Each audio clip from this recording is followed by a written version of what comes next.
ब्रह्ममुरारिसुराचितलिङ्गं निर्मलभाषितशोभितलिङ्गं जन्मजदुःखविनाशकलिङ्गं तत्प्रणमामि सदा शिवलिङ्गं तत्प्रणमामि सदा शिवलिङ्गम्। हरे कृष्णा। श्रावण मास यानी भगवान शिव की आराधना का समय। चातुर्मास में आने वाला ये मास मनुष्य की साधना और भक्ति के लिए अत्यंत आवश्यक है। इस पवित्र मास में हम श्रवण कर रहे हैं बाबा वैद्यनाथ महादेव ज्योतिर्लिंग की। तो चलिए आरंभ करते हैं। झारखंड राज्य में देवघर जिले में स्थित वैद्यनाथ महादेव 12 ज्योतिर्लिंगों में से एक प्रमुख ज्योतिर्लिंग है, जिसकी स्थापना त्रेता युग में हुई थी। भगवान श्री रामचंद्र के समय में भी ये शिवलिंग उपस्थित था और कई देवतागण इसकी पूजा आराधना करने आते थे। अत्यंत प्राचीन शिवलिंग की उत्पत्ति कैसे हुई, इस विषय में हमारे पुराणों में सुंदर कथा आती है, जिसका संबंध लंकापति रावण के साथ है। तो चलिए सबसे पहले इस ज्योतिर्लिंग के प्रादुर्भाव की कथा सुनते हैं। अपनी शक्तियों के मध्य में चूर लंकापति नरेश रावण अत्यधिक अभिमानी और दुष्ट बुद्धि का था। उसके पास सौंदर्य और शक्ति तो थे ही, लेकिन विनम्रता और सद्गुण नहीं थे। अपने कुल का इतना गर्व था, उसे लगता था कि वो किसी भी देवी देवता को सरलता से प्राप्त कर सकता है और मन चाहा वर प्राप्त कर सकता है। उसकी माता शिवजी की अनन्य भक्त थी और प्रतिदिन उनकी सेवा पूजा करती थी।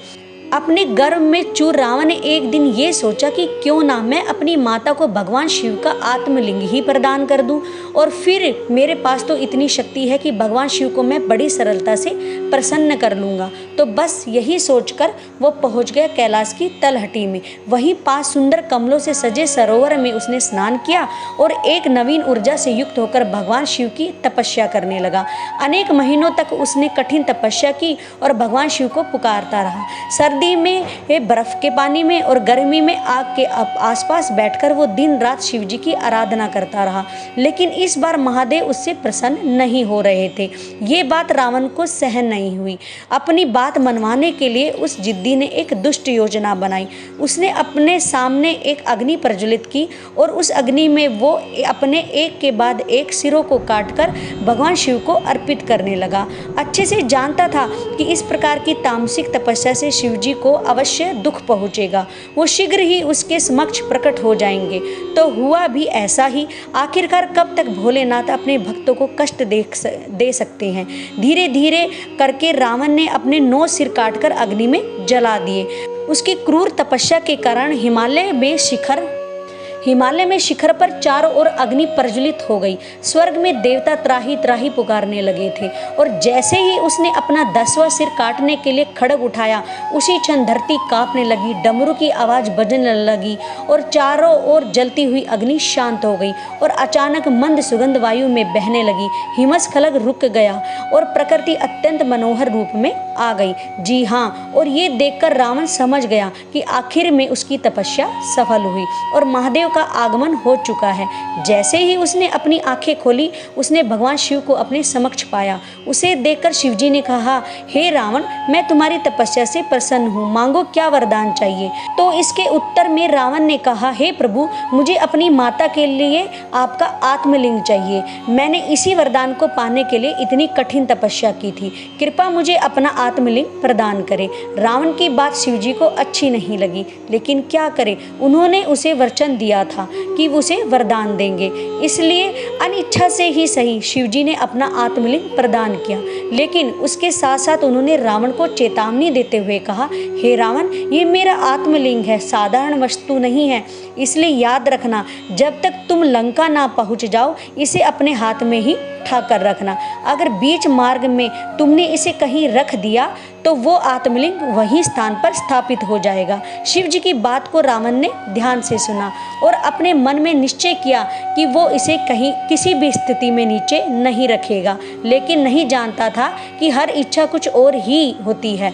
देवताओं को इस बात का जब पता चला कि रावण को भगवान शिव का आत्मलिंग प्राप्त हुआ है और अब तो उसे लंका लेके जा रहा है, तो वे सब अत्यंत चिंतित हो गए और उन्होंने सोचा कि आत्मलिंग किसी भी हालत में लंका नहीं पहुंचना चाहिए। तो अब क्या किया जाए। सभी देवतागण सोच विचार करके पहुंच गए गणपति जी के पास, क्योंकि वे जानते थे कि बुद्धि का प्रयोग करके समस्याओं का समाधान निकालना गणपति जी को अच्छे से आता था। आखिर देवताओं की सहायता करने के लिए गणेश जी ने एक अच्छी योजना बनाई और उन्होंने चरवाहे बालक का वेश बनाकर उस स्थान पर आ गए जहाँ रावण था। अब देखिए, प्रतिदिन रावण संध्या वंदन प्रार्थनाएं करता था। आज तक ऐसा एक भी दिन नहीं गया जिसमें उसने संध्या वंदन ना किया हो। जब वो शिवजी के आत्मलिंग को लेके जा रहा था तो संध्या का समय हो गया था। तो उसने सोचा कि आज तो उसके हाथ में शिवलिंग है, तो वो कैसे संध्या वंदन कर पाएगा। तभी चरवाहे बालक के रूप में आए गणेश जी उसे दिखे और अब रावण को पता था कि उसे क्या करना है। वो पहुंच गए उस बालक के पास और उस बालक से बोला कि मैं लंकापति दशानन रावण हूँ और मेरे हाथ में जो तुम देख रहे हो वो स्वयं महादेव आत्मलिंग है। मैं इस समय संध्या वंदन करने जा रहा हूँ और जब तक मैं ना आऊं तब तक तुम इस शिवलिंग को हाथ में पकड़ कर रखना, गलती से भी इसे नीचे मत रखना। रावण की बात सुनकर उस चरवाहे ने तुरंत जवाब देते हुए कहा, नहीं नहीं, मैं इससे ज़्यादा देर तक उठा नहीं सकता, मेरे पास इतना समय नहीं है। तो रावण ने कहा, अरे मूर्ख बालक, मैं शीघ्र ही आ जाऊंगा, बस तुम इसे पकड़कर खड़े रहो। इतना कहकर रावण अपनी संध्या वंदन करने चला गया और गणेश जी को तो यही अवसर चाहिए था। आखिर उनकी योजना में मूर्ख रावण फंस गया।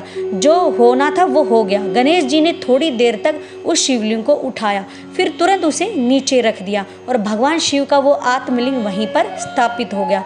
जब रावण ने अपने सभी सिरों को काट दिया था तब भगवान शिव ने आकर एक वैद्य की भांति उस सभी सिरों को वापस जोड़ दिए थे और इसलिए शिवलिंग का नाम वैद्यनाथ ज्योतिर्लिंग पड़ा, जिसे आज हम बाबा वैद्यनाथ के नाम से भी जानते हैं। देवघर में स्थित इस वैद्यनाथ ज्योतिर्लिंग के शिखर का आकार सफेद कमल की पंखुड़ियों जैसा बना हुआ है और उसके शीर्ष पर पंचशूल वाला त्रिशूल बना हुआ है।